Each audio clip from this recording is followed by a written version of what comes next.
intersection of good drinks, good music, and good times. This is Hops and Spirits Bar Conversations. I think we're in for another fun episode as we head south down to Texas where these guys are based.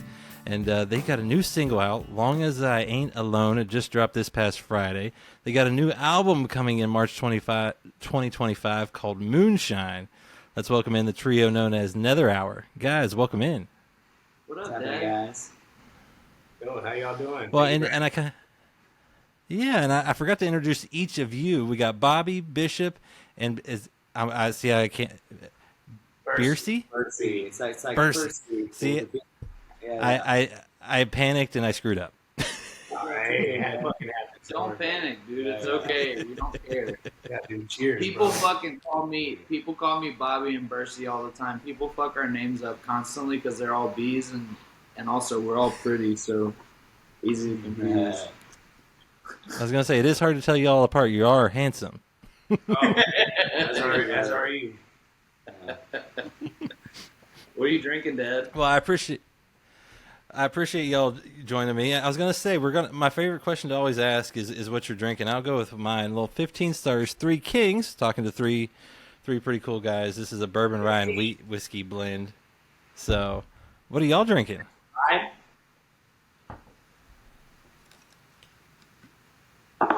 You froze for a sec. You froze for a little bit, but did you say that's a rye whiskey? So it's a bourbon, rye, and wheat whiskey blend. Oh, the Three shit. Kings. Yes. They're coming at you from three angles, dude. I like that. I figured that was fitting for y'all. We're over here sipping on some mezcal margarita. Yeah. Little tahini.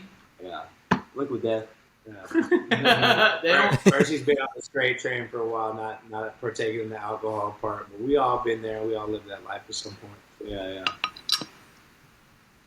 Oh, yeah. Nothing wrong with that. Bercy used to smack the beers better than the rest of them, dude. Shotgun king of fucking Havana Street. Truly, yeah. And a watchkey. Well, I was gonna say, I mean, with kind of in that lifestyle of living, I'm guessing you guys occasionally have a drink with fans or after a show, right? Oh, these guys definitely do. You used to. Yeah, I used to. In between breaks, taking shots from fans, and before the show and after the show. Yeah. We've always been very interactive with our crowd because I feel like it's been something where we have constant followers and supporters who show up. Repetitively, so that we've become close with a lot of them over the years. And it's like a big weird family. Yeah, so it's pretty neat. And even though Bercy ain't drinking, he's still down to hang and shit. Yeah. I'm still there talking to everybody and being social in between the breaks and everything and the after parties and everything. Hell yeah. Bercy's out later than I am, and he doesn't drink, and I do. Yeah. He's also out chasing. I love to hear that.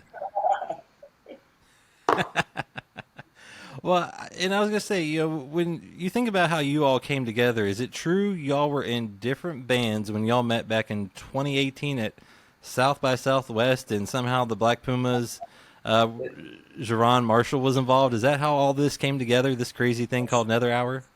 That's not exactly true. Me and Bishop, we've been knowing each other since we were about 13 or 14. Around 2007, the metal scene was real popular in Louisiana, so we were both in separate metal bands, never in the same one.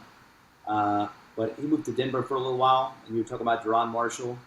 He was living in a little place called Lorville, Louisiana, and I was living in Lafayette, Louisiana. We became roommates at that time and started playing in this gospel band together. And then we had our own band called La Fiasco, and then at that point in time, Bishop was in Denver, and we came back and watched us play, started sending me back music, and then he decided he was going to move back. And we started a band called Swamp Brew with our friend, Forrest Kaziu. At that point in time, Jerron Marshall moved to Austin, and the first person he jammed with, or one of the first people, was Bob right here. So whenever Swamp Brew decided to move to Austin, Jerron put us all in a showcase together, and that's how we met Bob.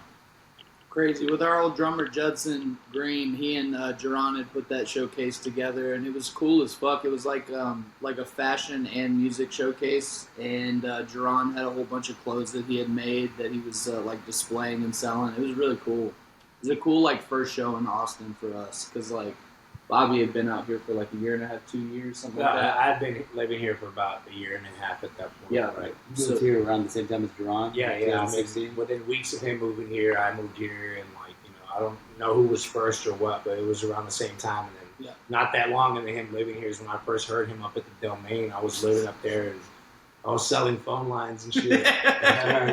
Playing ping pong. Yeah, that number's gonna cost you extra, not because it's in the policy book, but because I said so, and I gotta hit my quota. You know what I'm saying? So no, but I saw him playing that fucking culinary dropout up there at the Domain, and when I heard it, I was like, yo, what? I asked the bartender because I didn't see him at first, and I was like, yo, is this like Herbie Hancock doing modern shit? It sounded like fucking bliss. And then he was like, no, it's that guy over there. And so it was Jerron in the corner, like under a lamp, just fucking getting it. So I did what any gentleman would do. I walked up to him and I said, hey, can I buy you a drink? We jammed after that, shortly after, within a couple of weeks we were jamming and we hit it off. And dude, grateful to meet him because here we are now. Yeah, he's a freak. I was gonna say, he's like a Herbie Hancock, like Stevie Wonder type person, where he just makes everything better. Like whoever's playing with him, you can be totally shit and play next to that dude, you're gonna play great shit. Yeah, I would say as far as being roommates with him, like he used to be up. I'd be sleeping in the next room, and you could just hear him clacking his keys and stuff. So I'd never seen somebody work so hard in my life. You know what I mean? That shit inspired us. Yeah, very inspiring. And then like the four of us with Jerron and our old drummer Judson, and then our friend Maurice Thomas, all of us together formed a band like right after that called Donnie Jules, and they were doing a couple shows with Donnie Jules before that. But like we all came together, and it was like a super group. It was so fun. And we did probably like 5-6 shows like that. And then Jerron got the fucking Pumas call, baby. And we're like, dog, go. What do you mean? Absolutely. That's what we're all doing it for. Yeah, I would say at that point in time, too, we were playing at draft. We were only getting paid $150. So it only made sense to be a 3-piece at that point in time. Yeah. It was like, how many, out of all of us, out of this whole ensemble, we could break into like 3 different 3-piece bands and just all go get this money, which was just $150. But at that point, it's like, you can't spread that shit too thin, you know? Yeah, so like me and Maurice would do shows, just the two of us, and then Bobby and I would like pull up and do shit, just the two of us. Yeah. And then like sometimes if Bercy had another gig or had some shit going on, I would fill in on bass for them, which was like always fucking fun. Yeah, we just loved it. We've always had fun playing together, so I think that's what fucking kept us plugged in and dialed. And then, one thing leads to another, bro, and here we are. You know, we can get into that too, because that really aspired like in a very strong manner during fucking COVID. Like, shouts out to COVID, dude. I know a lot of people had like a really bad time, but we had like a really good time.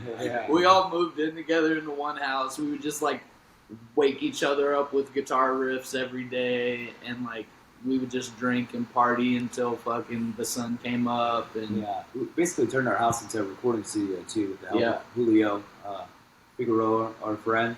Yeah. So we recorded some songs in that other side of the house. So it was like a duplex. It was cool, dude. We had it wired up all stupid, like through the door into the kitchen where like all the like recording gear was set up, and then we had it wired into our fucking rehearsal space / my bedroom.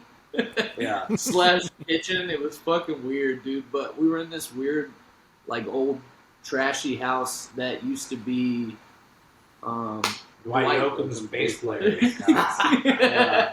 So the jam side, like the mother-in-law suite, was set up like almost soundproofed in this corner where you could tell like 100 drummers had set shit up. And dude, we just wired the whole place up, mic'd it up, and it was cool. I just wanted to give a shout out to the songs that were recorded in that house that are on Spotify right now. Were "Help Myself," "Sleep," and then the acoustic version of "Tried." We did in Johnny's room. With the one mic in the center, that Omni mic. It was also cool. Our roommate at the time, Johnny, was a videographer and photographer, so he captured a lot of that time. And we have all that which the world will see Yeah. see eventually. You'll see Yeah, a lot of yeah. that. I mean, We'll drop our documentary or genius. something. We'll drop our genius doc in like 15 years or whatever. You know, geniuses, dude. Well, Penises. That's what it'd be called. Penis. Well, I was gonna say, I mean, clearly it all worked out together, or worked well. You guys came together. You're in a band now that you call Nether Hour. What was it like when that really came together, and why the name, and what's it been like being the trio? Well, the name came from. It's just I did a lot of night driving back in the day, like just getting around Texas and shit. Since I was 18, I just went free, and I was like, yeah, I'm fucking driving here and there. I got friends that were all over South and Central Texas, and so I just chose to drive a lot at night. And that's just whenever I fucking be like, oh, you know what, the roads are dead. There's probably not a lot of fucking troopers out, so I'm gonna hit the road and just do my fucking shit.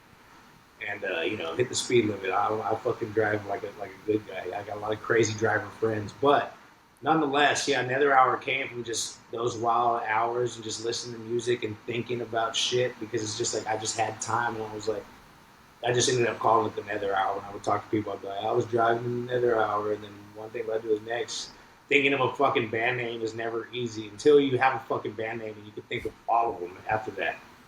So, but no, it just stuck, dude. It was like unique. It's a term that I think relates because of the way we played at fucking 4 p.m. on a Wednesday sometimes. Like, when it's dead as fuck. Well, I was going to say, that's how we got started. So, like, after that gig at, what was that, Los Barrelos or something like that? Yeah, it was on 7. Right Los Barrelos. Yeah. Right next to 7 grand. Judson, our original drummer, hit me up and said him and Bob needed a bass player, so I would jam with them at this music space that was by like Rock and Roll Riddles or something like that. Oh yeah. I recall that one was called. Yeah, then we got a residency at Drafting Room playing like 4 to 6 on like Wednesdays or something like that, something stupid like that, and then it just kind of continued like that until COVID happened, where we played on I think it was like Wednesdays and Fridays or something like that. Yeah. It's times to give us Saturdays and yeah. Yeah, it was cool, bro. I mean, that's how we got a lot of fucking hours in. I mean, since before COVID, we've been playing, just fucking digging our dicks in the dirt, fucking getting every gig we could, even when it wasn't with one another. I'd go play a solo gig, he'd go play bass with somebody. Yeah. Now, he does fucking solo gigs. I do just to keep the fucking sword sharp, and we're always putting our ears on shit. Bishop does so much for the fucking the filtration to stay easy with all the merch and fucking everything that we give y'all on the back end. So it's like we all got our part that we play, keeping this shit rolling. Yep. Well, and it sounds like y'all have a really cool background with what music you love, because you've kind of dropped some different names, and people know who the Black Pumas are. They're kind of an eclectic kind of mix. I mean, what music did y'all grow up on then? Because you were talking about metal. I mean, I feel like I could even hear R&B in your music. Like, you guys have a little bit of everything. Let's start off with that. Yeah, go for it, Bishop. So, I mean, me and Bercy grew up in South Louisiana, so, like, Zydeco music is everywhere you turn. Like, anytime it's a festival or if you're going to eat dinner, there's a Zydeco band and you're getting up and dancing with old ladies and, it's just, like, a part of it. So it was, like, a lot of that growing up. Like Wayne Toops, if you're familiar with Wayne Toops, Horace Trauma. A lot of, like, real silly guys that, like, did funny songs, like, silly, fun, Zydeco shit. And then, like, my dad early on knew I was, like, going to be guitar, and so he put me on Zeppelin super, super young, and AC/DC. And Creedence has always been one my ears been drawn to, because, like, it's like war movies and Forrest Gump and shit. Yeah. It's just like, it's got such a specific vibe, and those dudes weren't from the South, and I always felt like we're actually from the South. Like, we're actually from the place this shit came from. We grew up drinking that fucking dirty ass water and with our fucking toes in the mud that these songs were written in, you know what I mean? Yeah. Or like that vibe was created in. So, but yeah, that, and then like D'Angelo, you know what I mean? Yeah. I don't know, like, D'Angelo's like my favorite It goes artist. all over the place. That's what I'm Yeah, saying. we're psychos. Yeah, we just love music, I think. Yeah. I'd say for me, just growing up, like, we go to my grandparents' house and they have the record player and they put on Elvis. So I try to like act like Elvis and stuff and all that old stuff. And then my dad was real. He's, I don't know. I'd say his music taste stops around like 1981 or something like that. So it's mostly like Zeppelin and AC/DC and Bad Company and Styx and stuff like that. And he was a teacher, so he dropped me off at school sometimes, and we'd just be listening to those CDs on repeat, like Van Halen 1 and Led Zeppelin Greatest Hits and stuff like that. And my mom was more into like, she's like a chick growing up in the MTV age. Like Tears for Fears was her favorite band. And then growing up in like South Louisiana, a little town called Erath, where I'm from, my mom would always have like GAC on or CMT, so there was country music being played at all points in time as well. So it's a nice melting pot. And like he said, the Zydeco music, where I'm from, like whenever you go into the town, it says home of Dale Minard, and he's like a famous Cajun musician from that town, Yeah. And then growing up with MTV, like hip hop and R&B and everything, you know what I mean? Yeah. Middle school dances. I would say, my shit goes all over the spectrum, just like all. I mean, we all kind of are like that, but like I would say, like my roots were being from South Texas. The reason that I'm like so big into harmonies is because I grew up on that conjunto and like fucking like that real deep ranch Mexican music with fucking accordion, literally 3 people singing at all times. So it's like that shit just like instilled itself in my brain musically from the beginning. So it's always been a big thing that's inspired me. But aside from that, I would say it's the same. Like, I mean, I listened to fucking everything. I definitely delved into classic rock by the time middle school hit, and I just locked myself in my room with my guitar and learned from anything I knew prior, because I took lessons early on. I got the basics down, didn't fuck with it. Thought I was going to be a professional skateboarder. That shit is Same, dude. Yeah. But then, then just one day I was just like, man, I want to fucking rip at guitar, bro. Like, I just want to do that. So I started to sit there and learn AC/DC, Skinner, fucking Guns N' Roses, name the game, and then just came along like that. That and like a whole lot of rap. That's the only thing I think 100%. I didn't mention is that like where we're from, like Southern rap, like bro, Outkast for me as a kid, like broke my brain open, and like that shit super inspires what we're doing, and like this new album is definitely like got some of that in it. Texas R&B, I'd say, is going to be a good thing to call it. It's going to be the very Texas R&B sounding. So Gulf Coast R&B. They're coast. Yeah, I just like to say where me and Bishop got the chops was being in our band Swamp Brew, and where you guys kind of got your chops as being in Sick Dogs together. Where they were doing hip hop together. As far as like songwriting, it definitely helped with like our harmonizing. Like I mean, that shit fucking did wonders for that, and also our ear on recorded shit. Like it's like because like that's where we learned how to fucking get our shit sound how we wanted to. I recorded all of it, and I would just like mix it on headphones and in Bobby's car when we were driving somewhere. Carpooling back and forth to our fucking dumbass pool cleaning job. Oh my god, I hated that so much. But we always had a beer for lunch. That's right. Well, and I mean, to hear you guys talk about the music you grew up on, and Bobby, you kind of talked about wanting to rock out on the guitar. You all pretty much can play the guitar or bass, or and Bishop, I know you can play mandolin. What made you guys kind of go to those instruments and want to learn them and get further into them? Can I throw this one? Yeah. Okay. The reason I picked bass is my dad's a football coach, right? So I used to be a ball boy, and so after one of the games, I'm all like, can one of the other ball boys come over? We were just playing Madden all night. It's probably like Madden 2003 or 2004. And I hear American Idiot on there, and there's a 04. Yeah. There's an option where you can just play the same song over and over again. So I just play American Idiot all night, and I'm like, I need to start a band. So then this other kid in the neighborhood says that he could play guitar, a Blaze Crow, and this other guy said that he could play drums. My friend Marcus LeBlanc, which he's a great drummer now, but I don't think he played at the time. So I was like, I need to play bass. So in my neighborhood, there was this guy, Paul Landry, who taught guitar, and he's like, you should probably just learn guitar first. And I was like, nah, I need to start a band like right this second. So my cousin, Bo Nunez, he had this bass that he painted pink, and he played this talent show at Erath High School, but he didn't know how to play bass, so he just turned it all the way down, put it over his head at the end, and the whole crowd went crazy.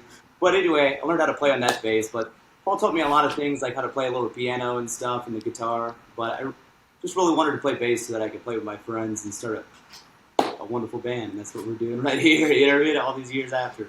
Yeah, and I just played everything because I was just always drawn to instruments. Like I just have always wanted to play anything, and if it's got strings, I can probably figure it out. You know what I mean? 100%. So it's piano. I had piano lessons as a kid, and my first instrument was actually a drum set. 'Cause that's like what I wanted. My mom was like, "Fuck that loud ass bullshit in my house, boy. I ain't doing it."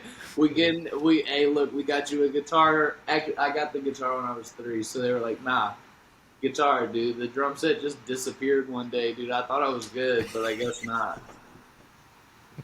Fucked up. But so drums is the only thing I don't really play. I used to like when we would jam in the house when we all lived together. If there wasn't a drummer around, I was the designated drummer. I would say Bishop's probably the best drummer out of the for three sure. of us. No doubt. I Yeah, can't fucking do that. You can kind of see. I can keep a normal beat and be the best drummer if it's only guitar players. I can hear it all, He's the best dog. out of us all. I hear it all, bro. I can fucking hear it all. So the best I can do is tell a very good fucking drummer, like, yo, try this. Yeah, And they're not already doing it, you know what I mean? Beatboxing it to him. But yeah, dude, I mean, other than that, I can't fucking play that shit for days. And we've been very grateful to play with so many great drummers. Oh, yeah. Yeah, for dude. sure. This guy we're playing with Yeah. now, his name's Alvin Evans. This kid moved here like a year ago. He's 24 from Jackson, Mississippi, and like just like the best pocket and just fun and picks up. He's super intuitive. He's listening. Like we can play shit he's never heard before because we have so many songs. Living together for years, you write so many fucking tunes, and then just playing like we just beginning of our set because we'll do like 3 full like 50-minute sets when we pull up to do a show. And so, like, first set, a lot of times the first couple things we do are just new things that are just coming out, either something we've been working on or, like, something that just happens right there on the spot. And we just record it on our phones and hope that we can remember what the fuck we were playing.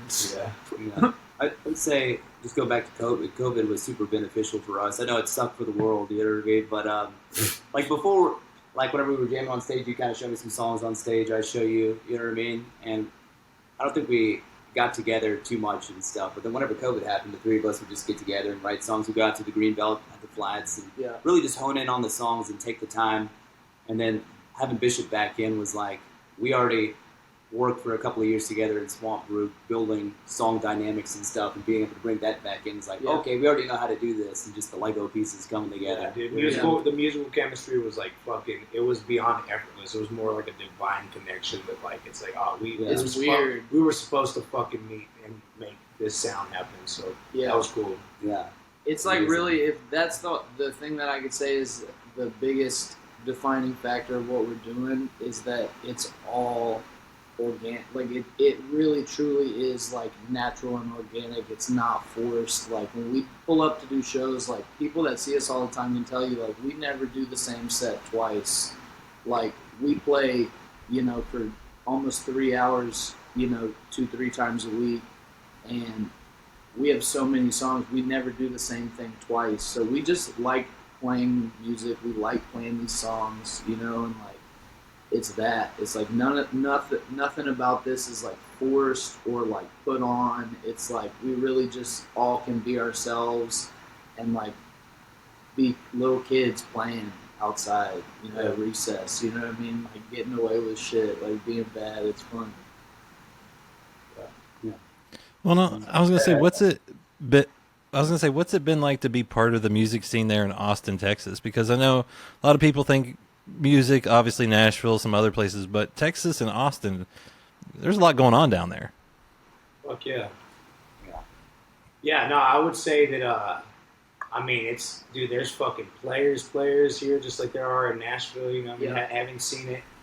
And I would say the one thing about Austin, like, it's kind of cool that, like, I mean, there was one point where it was deemed, if not still, the music capital of the world, but I would say it's a complete revival of that now because, I mean, most of our fucking friend group, they're all gigging. They're all fucking playing. A lot of them are fucking insane. If we're not playing a gig, I go watch them anytime I can just to learn, just to hear what's going on. Yeah. And I think that's also a mutual thing. When they're not gigging, they come see us, and it's been like that for fucking years, as long as we've been playing 3 to 5 times a week. Yeah, it's just the support of the music community for one another now, you know what I mean, in this era, I'd say since COVID, really. That's the coolest part. I think since the comeback, it's been like everybody really trying to lift each other up, and that shit to me is like the realest music of any art form that you could have as a fucking support group, as your peers, your fellow artists there doing it and lifting you up, because there's no ego involved. It's not no bullshit. It's not trying to take people's gigs. It's enough for there's enough at the table for everybody to eat, and I think that's a beautiful thing, because it's definitely contributing to the sound that's coming out of Austin and will soon be fucking known. I know that for a fact. Yeah, it takes a while to record and get shit out, but there's a lot of people that have been cooking in this fucking city in the last year or two that have stuff that's about to come out that's like, Jerome Marshall has like probably 3 albums done of his solo shit that's like mind blowing. Like, people are gonna look back at it like, oh my god, this guy is treasure. Like, Herbie Hancock, literally, dude. He's a freak. Yeah, I just say, like, just adding on to what you guys said, any night of the week there's something amazing going on, whether it's at Continental Gallery or Sea Boys or White Horse or Sagebrush, whatever kind of music you want to find, it's out there, and there's wonderful musicians playing all the time. Yeah. There's enough influence and just a sense of community too, where you'll find your group of people, you know what I mean, people that really love and care about you. Yeah, the same thing at our shows, you know what I mean.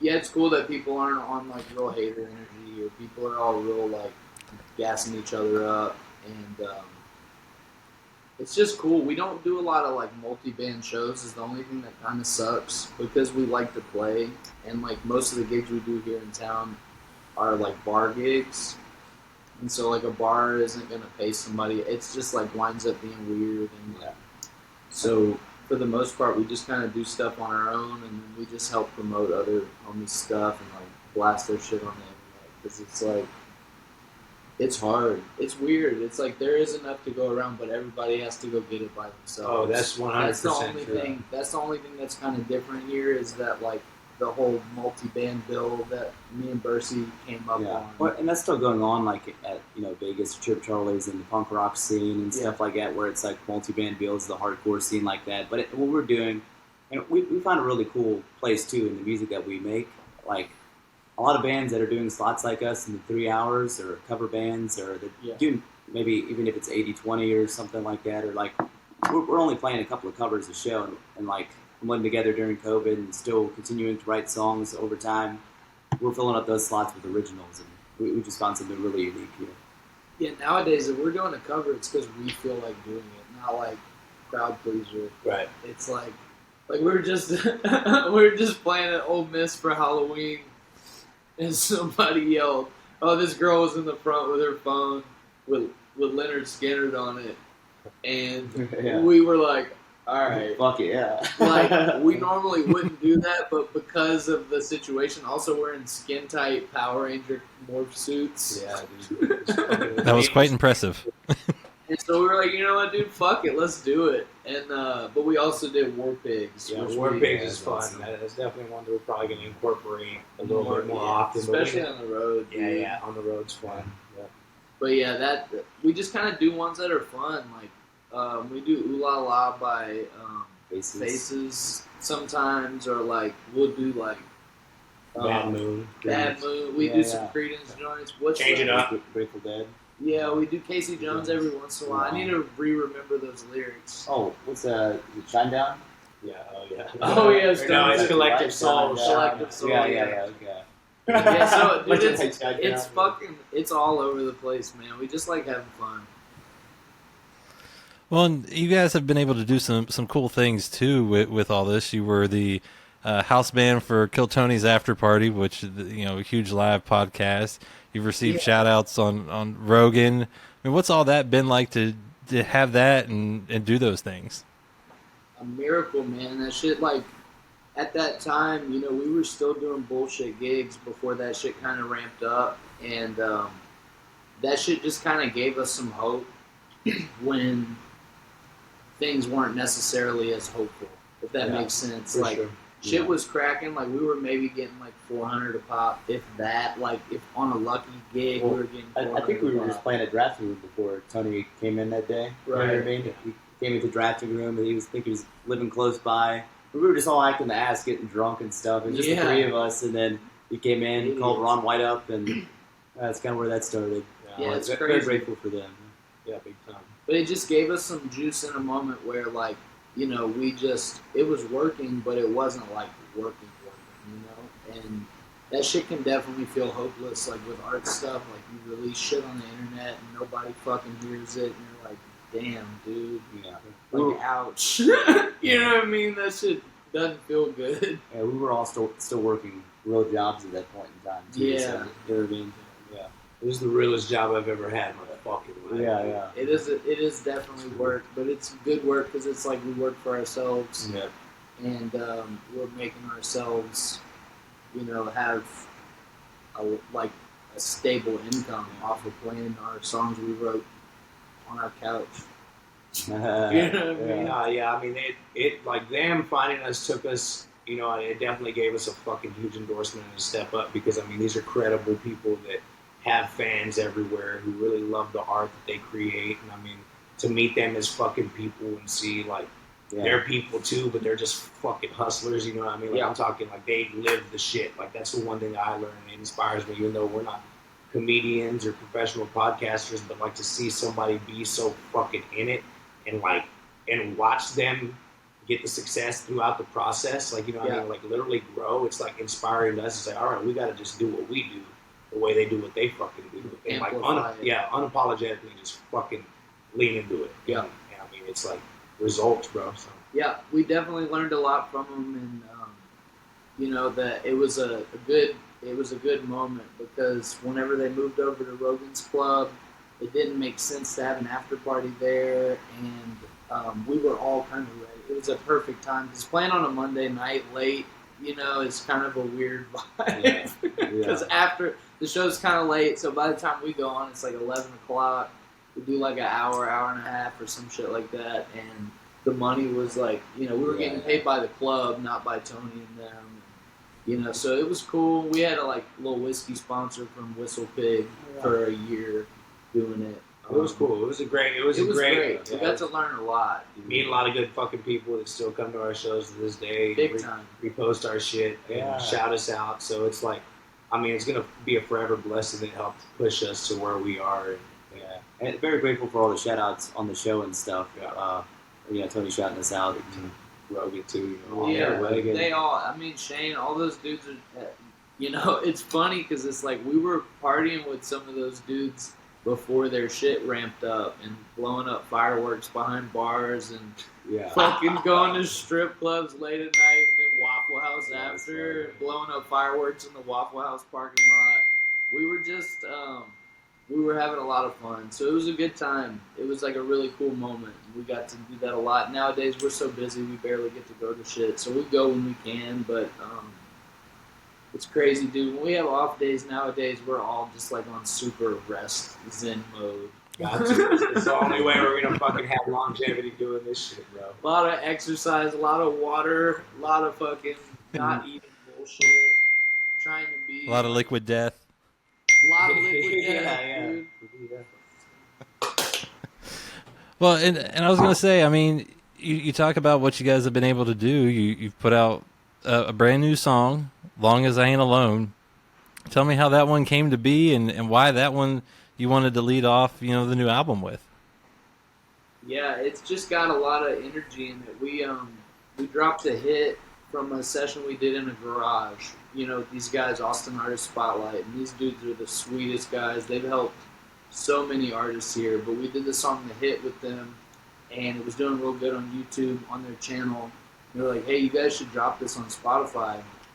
We're like, fuck yeah, dude, let's do it, whatever.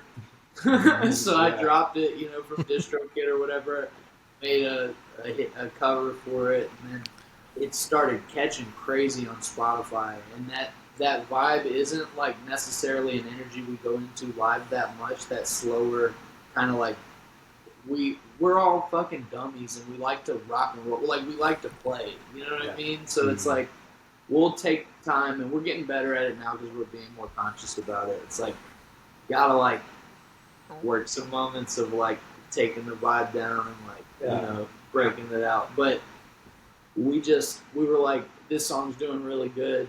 this space is really cool, like that kind of world to write in that same universe. It's like we really like this energy, so it's like how do we do like kind of that type of thing, but like totally like just done how we would do it now. You know what I mean? If we could go back in time and rewrite that song, it's like what would we do totally different? And it's like we just looked at it like that. It was like what's the simplest energy, like what's the smallest thing we could focus on and make it about that? And it was like I just don't want to be by myself in bed when I go to sleep.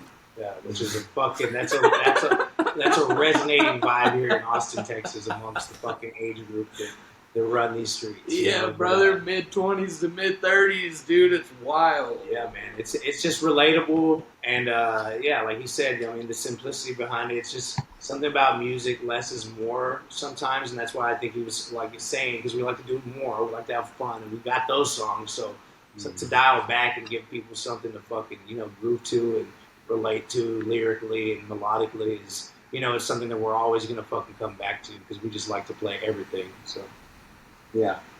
Well, my only note is we wrote that in the second Nether Hour house, and then shout out to the 601 guys for kind of like trimming the fat off of all that. Yeah. And, it was really cool to work with that. It took us a while. We were working with someone and did a lot of great work with them, and we were just not getting quite where we wanted to get on the mixes, and we had heard our buddy Tallender had done some stuff with these guys 601, and it turns out this recording studio is literally 3 blocks from our fucking old house we used to live in. the same second house. And we didn't even know it was a recording studio. We had no fucking idea. I'd walk my dog in front of that spot and go get a beer at the corner store. It's like we had no idea we were right there the whole time. The cash register guy at that place actually told me about that place before, but I didn't think anything of it. Because everybody has a fucking studio out here, dude. Yeah. It's hard to find people. Studio doesn't matter. The space doesn't matter. The gear doesn't matter. It's the fucking ears. It's the pilot. It's the shit. Every single time. Yeah. So we met these guys, Eric and Mike Joel. They're fucking magical guys, and they know what the fuck they're doing. Yeah, man. Very busted. So we just cracked this whole album with them, and we're gonna remix and re-release Sunshine the same way, and then release both of those as a double album here before the end of the year. Before the end of next year.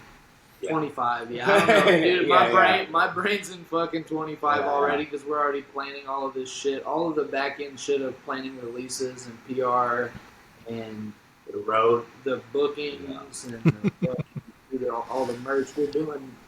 Our merch sales. Well, I was gonna say, crazy. The Moonshine, you guys are planning it for March 2025. Clearly, the last album, Sunshine. So obviously, the names lend itself to maybe 2 different things. But what can folks expect? And are they similar, different? What's with the names there?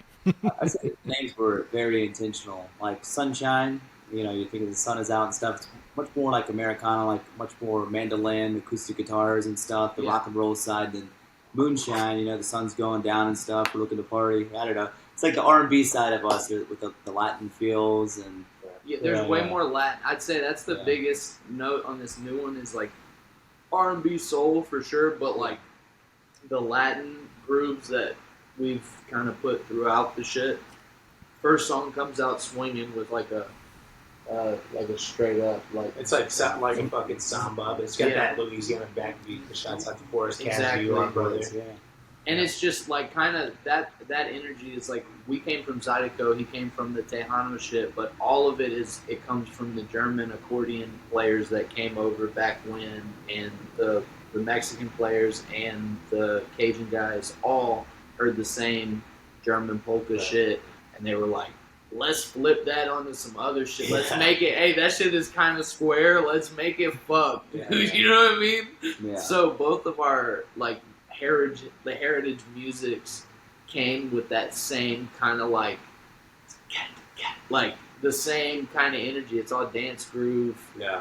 Just real fun, up tempo. Like, so all of us have that inherent like desire to just make people move and want to go fast. Yeah. You know? Yeah, Like, yeah. We lean more towards the mandolin kind of fucking more wooden wire sound with Sunshine, even though there's still rock and roll on it, but it's very, I'd say, like clear sky, daytime, drive through the country vibes, hill country, right? As opposed to what Moonshine's going to be is the more Texas R&B, city lights, and maybe like outskirts looking at the city. It's just, we want to get visual with the delivery of it, and I think that overall it's going to come together well and show the versatility that we have as a band that loves to play all that shit. You know? Well, just like you were saying, just shout out to Forrest Casey, who played drums on Moonshine too. Just a fun fact. He was in the band that me and Bishop moved here with, and Cassie used. So we were playing together 2016, 2017, a band called Swampy. Yeah, dude. It's exciting. We've got a lot of different sides of our coin. Like, we don't want to be in a box and be expected to have one specific type of vibe, because we all love so much different shit that, and we've put ourselves in boxes in the past with bands we've been in. So just to reiterate on that, the last band that we were in, like I was saying, Swamp Brew, it ended.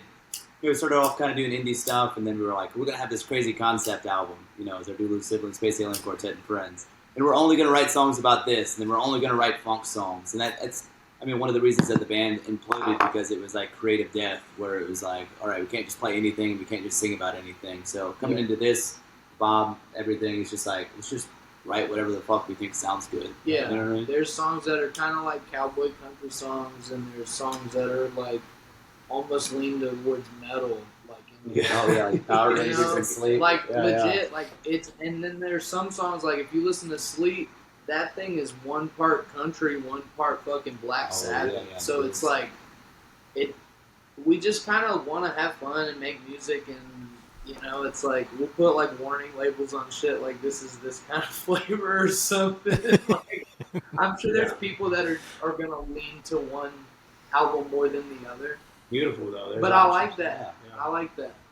It'll broaden our fan base for sure, because regardless of what one fan leans into is going to be different than the next, perhaps. So, and it might lead someone that likes one side of our shit to like another type of music, like a funk, and like lean into looking at old funk shit because they hear like Blood Moon or something. Check out the Meters. You know what I mean? And then they go listen to the Meters, and they never heard of the Meters. So it's like, it's that. It's like what it might lead. Any of our songs might lead you to a different place that brought us there. So it's cool. I don't know. Yeah. Doing one thing would make me want to kill myself. If it was just one of our sounds forever, I would want to die. Yeah. Well, and I was going to say, like you said, you guys have that eclectic vibe with your music. You talk about all these different sounds and things that you love. What's the writing process, creative process like then for y'all? Like, I'm guessing there's some unique ideas that get brought to the table. Bro, it literally starts with one of us doodling. One of us just starts fucking doodling something. It's like, oh, here's something, and I hear something over that. It's like, oh, this can go somewhere. So we pull out our fucking phone, we hit record. That's how we write. That's literally it. One of us comes up with a fucking lick, sends it to the group text, and we just start fucking, our gears start turning, we come together, and we start seeing what really fucking is vibey. And like I said, it goes all over the spectrum. Some of it's going to be more country leaning with that fucking, groove, and it's going to go right into some fucking Zeppelin, Sabbath fucking breakdown, and then it's going to have some R&B in there, all kinds of shit. Well, that's the cool part too, is it's probably like 85-90% that, and then the other 10% of the songs come from one of us individually, which is interesting because it's like some songs come from one of us fully formed. Like Bob's got a lot of the tunes that we're playing, like on Moonstruck, Moonshine.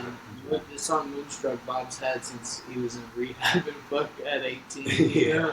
And so it's like, there's some of these songs that have been with us a long time that we really love, and then there's like Through the Night, the first song on Moonshine, is the first song that the three of us wrote together. Right. And it's like, it's a real chill vibe coming out of the gate. We normally come out of the gate swinging a little harder, with the other two albums we've done. And so it was like, this one's really important to us, and it's really special, and it's like the one that was like the first one we wrote. We want everybody to hear it, and it's just like it brings you in to the world that is like the sound of this new one, and in a really gentle way, which is like I think really sick. Like the production on this whole album is levels ahead of where we were before. And there's like a bass drum interlude that's like a D'Angelo interlude. It's psycho. Bercy and Forrest went crazy, and then Mike, the guy mixing it, hits this weird, brings it back and like does some almost DJ shit to it. And it was like, at first we were like, I don't know about that, and then we heard it back like a day later, and we were like, nah, that shit's crazy, dude. It sounds like it's gonna play. It's gonna classic. play through nice. We can't give it all away though. We gotta let y'all fucking figure it out. No, it's gonna play through very nice. I'm excited for it. And like you said, bro, I mean, just the people we worked with on this fucking album. I mean, it's gonna sound levels above, and rightfully so. You know, I mean, it shows the progression of us coming up as a band that started here, and now we're working our way up, and I love that part of it. I mean, we're better mastering, better. We're just everything is improving. Every layer of this weird fuck cake is getting sharper and better. And like our guy Kyle, we haven't really talked much about Kyle. This guy Kyle Dunn stumbled into Latchkey a year and a half, almost 2 years ago, drunk. Left Cisco's off of 5 margaritas. Heard us from the fucking street leaving the restaurant. I was like, what is that? What is that? Stumbled in. I was like, okay, cool. Starts coming. He used to work for Barstool filming and shit. And he just started pulling up with his camera and filming. I'm like, hey, you guys want some footage? And we're like, yeah, dude. He started sending this shit. And we're like, whoa, this shit looks great, like professional. And he was just like, no, I'll do it for free. I just want to pull up and do it. And I got advice from one of our, from Tony Hinchcliffe. He was like, hey, man, ask people around, like, what else can you do? And one day I just asked Kyle, like, hey, bro, well, like, what else do you think you could do? And he was like, actually, I could probably do bong, bong, bong, bong, bong, bong. And then so me and him on the back end of shit have super, super dialed in. And then on the front end for posting stuff, he and Bob and Bercy are, like, super dialed in. And I trust those guys, like, with all of our content, because we're posting, like, we have shit scheduled weeks in advance now. It's like, it's crazy. Like, we have to plan shit. We have fucking bills as a business. Yeah, we have a P&L and a lawyer and a fucking PR agency. Shouts out to Milestone in Nashville. Talking to some other agencies right now, and in the works of some cool shit. Amplifying this, got some tour stuff booked in the spring, and going back to Denver and stuff after the first of the year. Fuck yeah. Or Boulder and Fort Collins. Yeah, all kinds of places. Just fucking keep up with our Instagram. It's all on there. That's the shit. Yeah.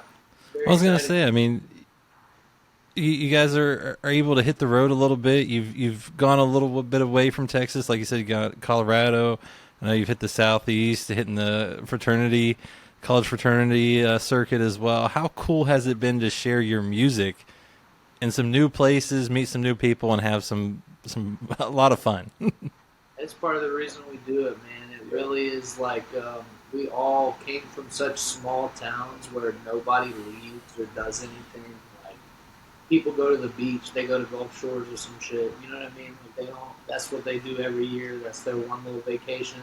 They never see anything else. And since I was a kid, just wanted to be able to explore it. Yeah. You know, so being able to like do our favorite thing and getting to explore at the same time and like play this shit in front of new people all the time, it's unreal. Can spend time with each other, That sharing the part music that we wrote together with all the people over there, and just it's real cool to see people in different places loving the music that we make. Yeah, it's for weird. sure. They It's got so the Spotify cool. for that. You know what I mean? The internet.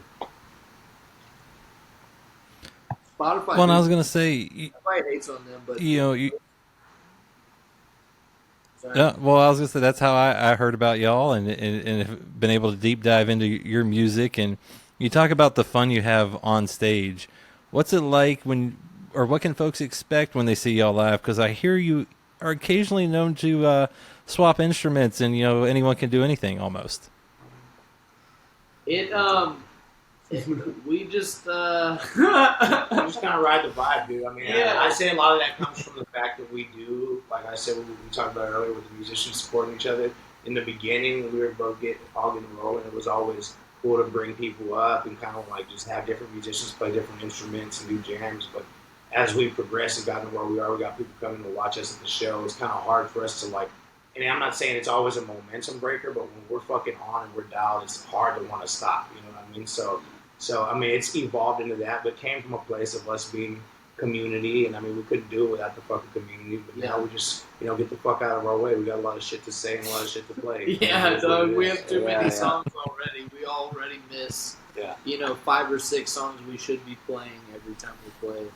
So it's like, it was cool, and every once in a while we'll still pull people up, but that was something we used to do back when we were having trouble filling 3 hours. We were tired. It's a lot. It's redundant when you do it fucking 3 days a week, bro. Yeah.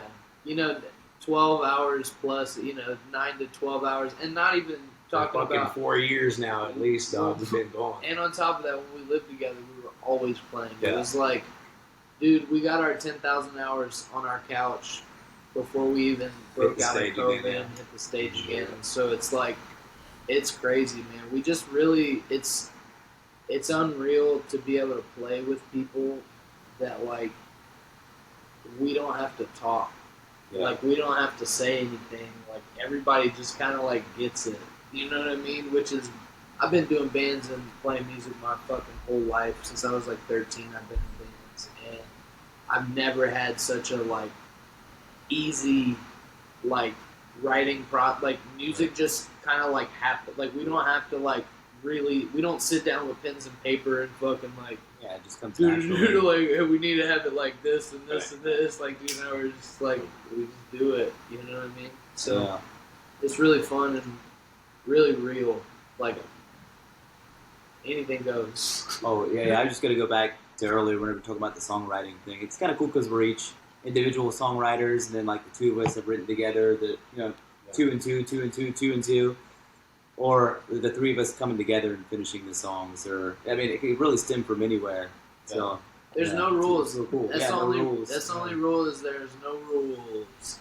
And honestly, like, we haven't really done a lot of other homie songs, but, like, if a homie brought us a song that we really all loved, we would absolutely fucking do it. Yeah. You know what I mean? There's no like ego or pride with this shit. It's like, no. Good song's a good song. If it's a good song and it needs a vehicle, dude, we got all the time in the world. We don't have to work a day job. You know what I mean? We should be playing music. This is our shit, right? This is what we gotta do. We'll be in the studio. And so we've got this album done. We've already got the next one planned. And it's gonna be fucking sick. Yeah. I'm not gonna give too much away yet, but it's going to be really exciting. Yep. Well, I'm curious then to hear this one because, at the start of the show, I always ask what you're drinking, what's your go-to drink. But at the end of the show, I always like to when we're getting near the end, to ask this one. And where you guys have so many songs in your arsenal, things that you love, I'm curious to see what you're going to say. What's your favorite song to perform these days of yours or even someone else's? And I think it varies. I mean, it varies gig to gig. But I mean, I personally enjoy fucking Sex Ed. But now we got another one, Look My Way, which is. As I was gonna say, Look My Way. It's gonna be the next single. That's gonna be out. What, December? Yeah. December. Oh, it's coming out on my birthday. Fuck yeah. December 12th. Yeah. But that one's called Look My Way, and dude, like, all of us feel the same way about this one. It's probably my favorite song I think we've ever done. Yeah, it sounds great. It's fantastic. It's so, like, it is what it is. It's really exciting. It's kind of a different sound for us. It like almost leans into like 80s like pop R&B a little bit. Yeah. So yeah, I mean, you could throw some fucking hair metal fucking spandex onto that bitch and rock it the fuck out. Big hair. It suits it, yeah. So it's like, it's big hair fucking metal pop vibes, but with that fucking, our twist to it. So it's fun. Yeah. I'd say as far as my favorite songs to perform, definitely Sex Ed, Look My Way. Ketamine. Yeah, Ketamine's fun. Yeah. there's a lot of them that are fun. Like I said, even those fucking 3, they're variables comparing to like wherever the gig is at. You know what I mean? Sometimes Yeah, there's the some different setting. shit. Yeah. The setting really determines it because it's like sometimes like Mine's Playing Tricks on Me by Ghetto Boys is like my favorite song to play in the whole wide world. And it's not ours, you know what I mean? But we do a version of it that's like really fun for us. But we all grew up on like Southern rap and just Southern music, man. So it's like that's the same shit. And when we go on the road, it's like we want to bring some Texas with us and show them like show people what we came from. 100. I was gonna say, I mean, they get to. It sounds like an amazing show, a show different each time, which is pretty cool too. And folks, like I said, I've went down the deep dive of Spotify, you know, Rattlesnake Gumbo album, all of them, and it's been fun to listen to it all. And you've teased, you know, the new album's coming in March, another single coming in December. What else can folks expect from you then? Obviously, the rest of this year and on into 2025, because it sounds like y'all are going to be busy. Super busy. I would say in the next couple of months, looking at our YouTube is probably going to be the coolest spot because Kyle's been documenting all of these trips we've been going on, like Denver and Auburn, and he just dropped the Auburn one. But we got a whole bunch of vlogs and stuff that we've been dropping there, and I'm really excited about that and just like watching that progress as we continue to do more and more with that. Because behind the scenes stuff, like us being clowns and just being ourselves, like it's fun to like see it all. It puts a fucking face to the name, and like it puts like a description to the sound visually, just seeing the way we are and how we prepare and how we fucking move. You know, it's all part of it. So yeah.